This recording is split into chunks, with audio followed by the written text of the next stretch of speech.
सिंहासन पंचधातूचं आहे, पण असंच होतं आपल्या राजांचं 32 मणाचं सुवर्ण सिंहासन. 1 मण म्हणजे 40 किलो, 1280 किलो वजनाचं जे सिंहासन होतं ते इंग्रजांनी पळवलं. हे 5 मेडलचे 1985 मध्ये भारताचे 7वे राष्ट्रपती डॉक्टर ज्ञानी जयसिंग जेव्हा आले होते तर त्यांच्याच त्या मेघडंबरीचं उद्घाटन केलेलं आहे. या मेघडंबरीच्या आतमध्ये आपल्या राजांची मूर्ती आहे. ही मूर्ती युवराज छत्रपती संभाजीराजे कोल्हापूरचे त्यांचे वारसदार यांनी 2009 मध्ये 6 जूनला महाराजांच्या राज्याभिषेकाला महाराजांची मूर्ती आतमध्ये बसवलेली आहे.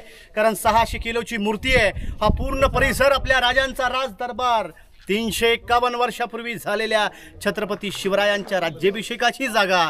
कारण दरबारामध्ये राज्याभिषेकाला त्या काळामध्ये 6000 लोक उपस्थित होती. मग सिंहासन ते नगारखाना मधला अंतर 200 फुटापेक्षा जास्त आहे. त्या काळात इलेक्ट्रिक माईक नव्हतं. कोपऱ्यात बसणारा व्यक्ती कुजबुज किंवा हळू आवाजामध्ये बोलत असेल तर तो आवाज महाराजांपर्यंत पोचला जायचा.